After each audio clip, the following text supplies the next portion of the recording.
अस्सलाम वालेकुम, मैं हूँ फ़राह साहब। टाइप्स ऑफ नॉर्म्स को हम डिटेल से आज डिस्कस करेंगे। नॉर्म्स साइकोमेट्रिक टेस्टिंग में वर्ड निकला है नॉर्मल से। Normal means average performance where 50% of the data falls. मसलन अगर 100 में से 50% बच्चों के नंबर 50 आए हैं तो 50 जो है वो हमारा नॉर्मल या एवरेज परफॉर्मेंस होगी। यहाँ से ही हमें पता चलता है कि नॉर्मल परफॉर्मेंस से हम कितना आगे और कितना पीछे हैं।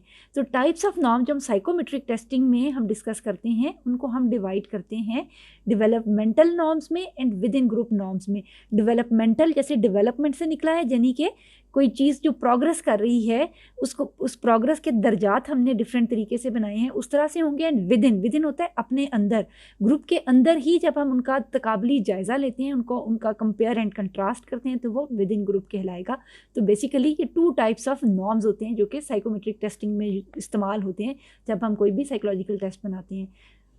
डेवलपमेंटल नॉर्म्स की जो फर्स्ट टाइप है, सब टाइप, उनमें सबसे पहले मेंटल एज आती है। मेंटल एज एल्फ्रेड बीने ने इंटेलिजेंस टेस्टिंग में सबसे पहले ये यूज़ की थी।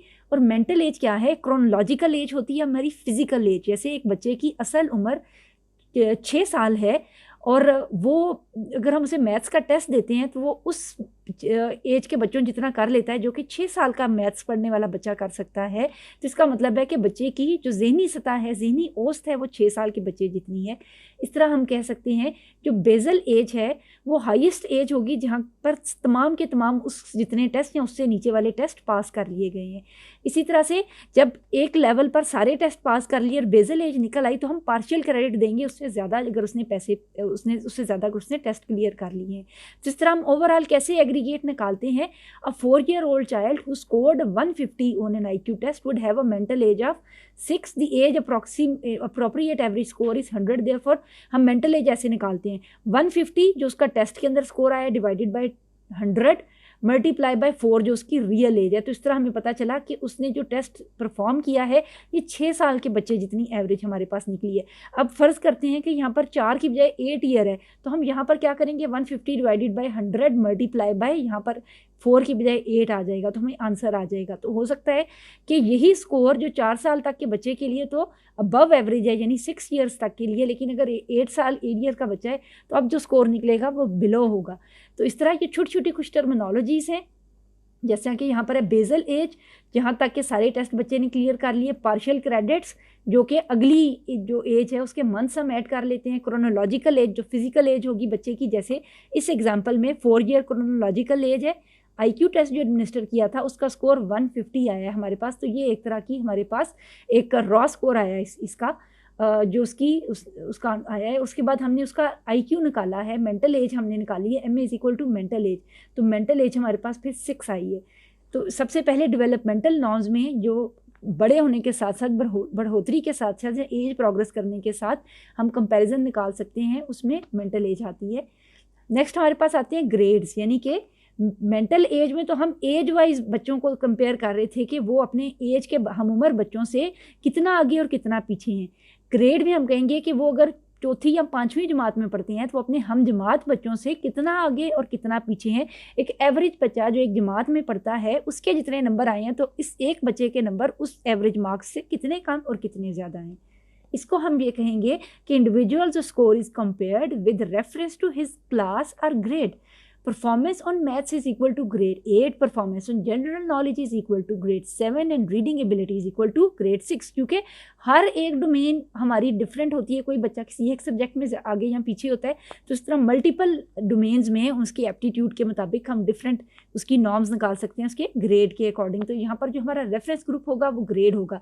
बेसिकली हमारा एक रेफरेंस ग्रुप होता है जो कि हमारा जो स्टैंडर्डाइजेशन सैंपल है उसके साथ हमने कंपेयर करना होता है। जो हमारा रेफरेंस ग्रुप ग्रेड नॉर्म्स में है, यहाँ पर ग्रेड्स हमारा रेफरेंस ग्रुप है, और जो पीछे मेंटल एज थी इसमें मेंटल एज जो हमारी एज रेंज है वो दरअसल हमारा रेफरेंस ग्रुप होता है। जो थर्ड टाइप है हमारे पास डेवलपमेंटल नॉर्म्स में, थर्ड कैटेगरी, वो है ordinal scale. Ordinal scale typical है जब बच्चों की प्रोग्रेस हो रही होती है और बहुत तेज़ी से उनमें चेंजेस आ रहे होते हैं, तो हम ये समझते हैं कि किस एज पर बच्चा उठना बैठना शुरू करता है, किस एज पर खाना शुरू करता है, किस एज पर वो अपनी वन वर्ड सेंटेंस बोलना शुरू करता है, वो अपनी एज के बाकी बच्चों के साथ उसकी जो प्रोग्रेस हो रही है, डेवलपमेंट हो रही है, वो उसके अप्रोप्रिएट है या नहीं है। ऑर्डिनल इसलिए कहते हैं, मसलन हम ये कहते हैं कि एक बच्चा भागता दौड़ता है, तो उसका मतलब है कि वो उठता बैठता भी है, वो मूव भी कर सकता है, वो अपनी फिंगर्स भी हिला सकता है, और वो उसके जो लोअर लेवल पर जितनी भी हायरार्की में काम आते हैं वो तमाम परफॉर्म कर लेता है। और अब वो नेक्स्ट बिगर कम्प्लेक्स हायरार्की के ऊपर है। इसको हम एक्सप्लेन करेंगे। Developmental stages follow in a constant order, each stage presupposing mastery of prerequisite behavior characteristics of earlier stages। Automatically earlier stages understood है कि हो चुकी ही होंगी। अगर किसी बच्चे को अलजबरा आता है तो हमें अंडरस्टूड है कि उससे पहले उसको गिनती भी आती है और उसको ABC भी आती है और वो बहुत सारी बेसिक चीज़ें अंडरस्टैंड करता होगा, क्योंकि जब हम कह रहे हैं कि वो कम्प्लेक्स टास्क परफॉर्म कर लेता है, इसका मतलब है कि सिंपलर टास्क को ऑलरेडी सीख चुका है।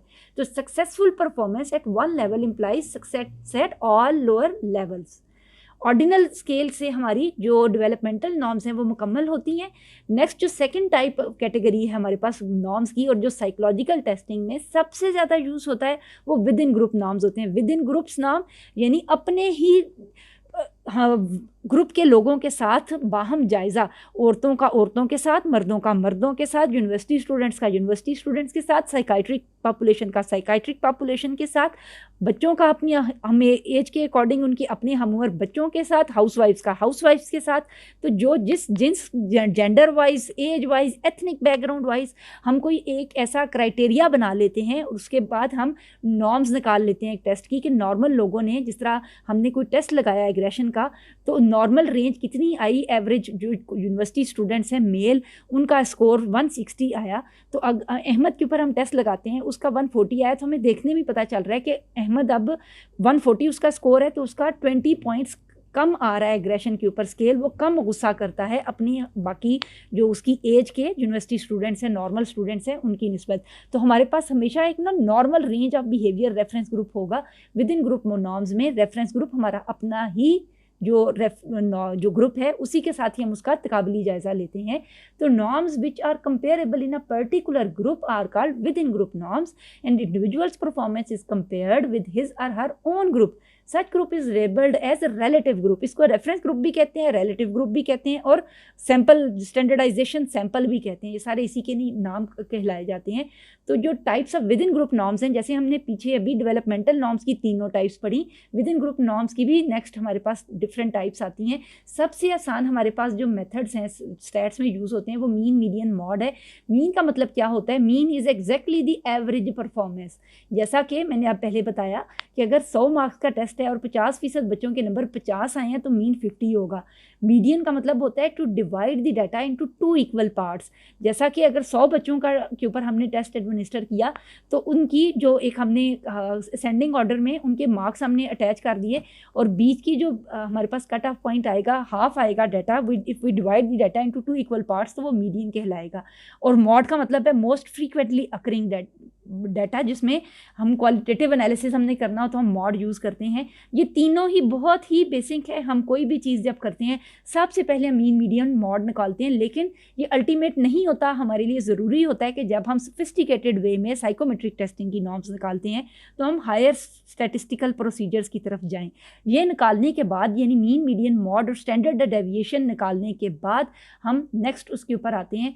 सबसे पहले परसेंटाइल रैंक्स, हमारे जो ग्री टेस्ट हैं, इसके अलावा अगर आपने कभी गैट का टेस्ट दिया है, जितने भी इस किस्म के टेस्ट होते हैं उसमें ऐसा किया जाता है कि हम परसेंटाइल रैंक्स निकालते हैं। इसका मतलब ये है, टू परसेंट का मतलब होता है 100, यानी to divide the data into 100 equal parts. अब अगर आपके मार्क्स 30 आए हैं तो मुझे नहीं पता कि 30 जो नंबर हैं ये अच्छे नंबर हैं या बुरे नंबर हैं, लेकिन अगर मुझे ये पता है कि 30th परसेंटाइल है तो अब मुझे पता है कि आप 30वें बच्चे हैं, 29 स्टूडेंट्स के मार्क्स आपसे पीछे हैं, जबकि 70 बच्चों के मार्क्स आपसे ज़्यादा हैं, तो अब बिल्कुल पता चल रहा है कि आपका बिलो परफॉर्मेंस है, आपकी अच्छी परफॉर्मेंस नहीं है। अब अगेन अगर आपके मार्क्स 30 ही हैं लेकिन आपका परसेंटाइल रैंक 75th आ रहा है, तो अब ये बहुत अच्छे मार्क्स हैं, क्योंकि 74 बच्चों के मार्क्स आपसे कम हैं और सिर्फ 25 बच्चों के नंबर आपसे ज़्यादा हैं, तो आपकी 75th पोजीशन है। तो इस तरह परसेंटाइल से हमें बहुत इंफॉर्मेशन मिलती है कि where you stand in a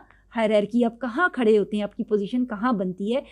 N individual's percentile rank on a test designates the percentage of cases or scores lying below it. A person having a percentile rank of 30 is situated above 30% of the group of which he is a member, and a percentile rank of 75 means 75% fall below it। ये जो मैंने अभी बात बताई है, यहीं से ही हमारे पास बाकी भी निकलते हैं। मीडियन से ये बेसिकली निकलता है, median to divide the data into 2 equal parts, percentile means to divide the data into 100 equal part, और डिसाइल का मतलब है to divide the data into 10 equal part. Deca stands for 10, तो अगर उसी डाटा को हम 10 पार्ट्स में डिवाइड कर देते हैं तो D1 है, अब यानी इसी का ही P30 है ना, अगर हम D है तो D3 होगा ये, और जो इसी तरह से 70 है ना, अगर P70 है तो डिसाइल्स में ये D7 होगा, यानी वो सिफर मिट जाएगा, बाकी ये सेम ही है, हमारे पास डाटा वही है, हम उसी को ही आगे पीछे करके मुख्तलिफ तरीके से हम निकालते रहते हैं। तो विद इन ग्रुप नॉर्म्स में, यानी चूँकि आपने एक टेस्ट दिया गैट का, तो आप बाकी गैट के स्टूडेंट्स जिन्होंने आपके साथ टेस्ट दिया कहाँ फॉल करते हैं, तो ये विद इन ग्रुप नॉर्म्स है, और आप कहाँ फॉल करते हैं वो एग्जैक्टली हमें अपनी मार्क्स के अकॉर्डिंग अपनी स्टैंडिंग पता चल जाती है। नेक्स्ट है हमारे पास स्टैंडर्ड स्कोर, बहुत ब्रॉड टर्म है स्टैंडर्ड स्कोर। स्टैंडर्ड स्कोर का मतलब है कि जो हमने इनिशियली मीन मीडियन निकाला था और जहाँ परसेंटाइल रैंक्स निकाले थे, मेनली हम मीन और स्टैंडर्ड डेविएशन से चलते हैं। मीन का मतलब तो एवरेज होता है कि हम सारी जो कैलकुलेशन है वो करके हम मीन निकाल लेते हैं। उसके बाद स्टैंडर्ड डेविएशन हम अंडर रूट ले लें तो वो स्टैंडर्ड डेविएशन निकल आता है। स्टैंडर्ड डेविएशन 0 मिडल पॉइंट होता है, -1 -2 -3 जिनके कम स्कोर आ रही हैं, और +1 +2 +3 जिनके ज़्यादा स्कोर आ रहे हैं, उसकी हमारे पास कैलकुलेशन होती है। तो स्टैंडर्ड स्कोर, उसके बाद नेक्स्ट कैटेगरी होती है कि हम स्टैंडर्ड निकाल लेते हैं, एक स्कोर बना लेते हैं, जो एवरेज स्कोर है ना उसको हम स्टैंडर्ड मान लेते हैं, जो एवरेज हमारे पास आया है किसी भी टेस्ट में। तो standard score indicates how far a particular score is moved from the mean of the distribution.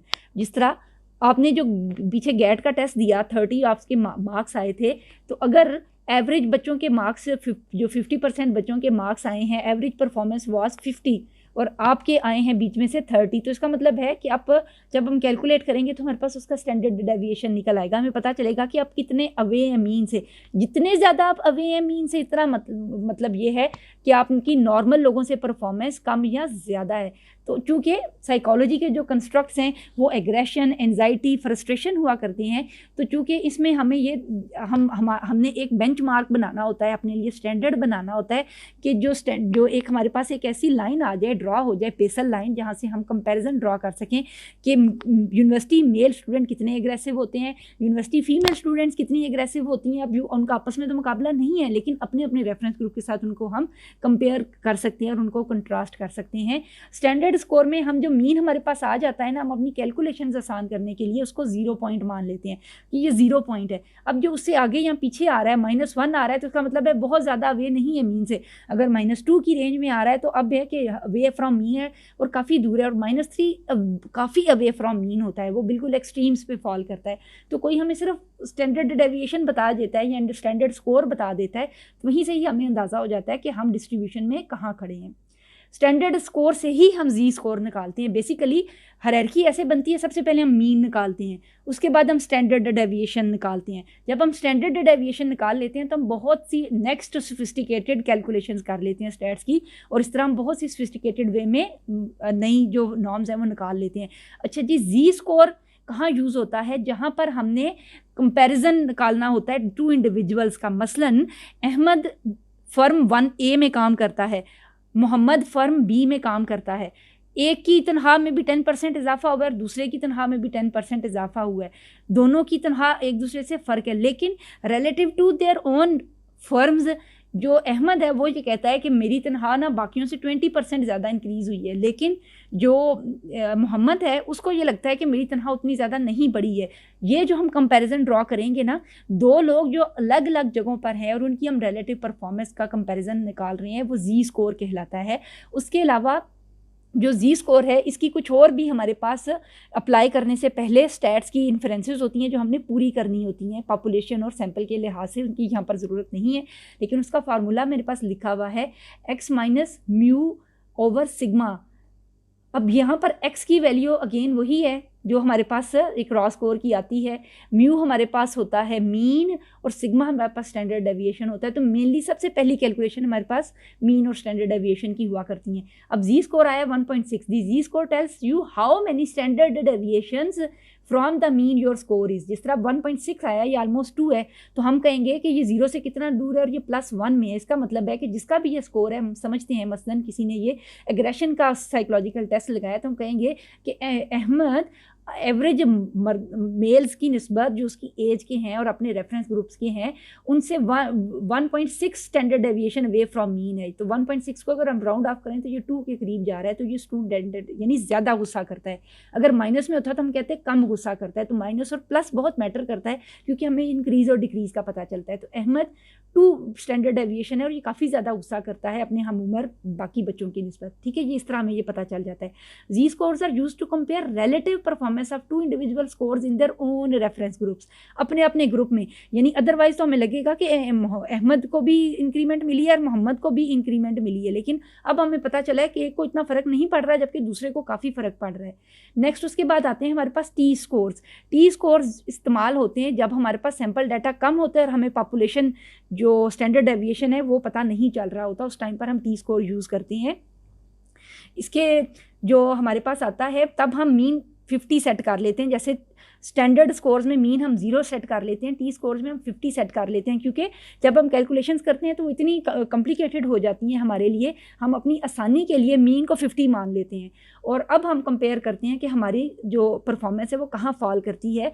ये तमाम की तमाम नॉर्म्स जो हम निकालते हैं, टी स्कोर, जी स्कोर, स्टैंडर्ड स्कोर्स हैं, इनकी एक ही आती है। ऐसा नहीं होता कि एक तरह की कैलकुलेशन में एक बंदा एग्रेसिव शो हो रहा है, एक में कम एग्रेसिव शो हो रहा है, एक में कुछ आ रहा है, बल्कि ये तमाम के तमाम टेस्ट आपस में इंटर रिलेटेड होते हैं और ये एक ही तरह का रिजल्ट हमें शो करते हैं, कम ज़्यादा नहीं होता, इसीलिए तो ये स्टैंडर्ड स्कोर्स कहलाते हैं। तो T scores are an example of standardised scores where the mean is equal to 50 and standard deviation is equal to 10। ये हम इनको स्टैंडर्ड मान लेते हैं। इसी तरह से इसका भी फार्मूला है हमारे पास। जब हम जी स्कोर निकाल लेते हैं तो टी स्कोर निकालने के लिए टी इज इक्वल टू 50 + 10 और जो जी स्कोर से हमारा आंसर निकला हुआ होता है वो हम यहाँ पर पुट कर लेते हैं। इसका ये वाला फार्मूला गिवन है।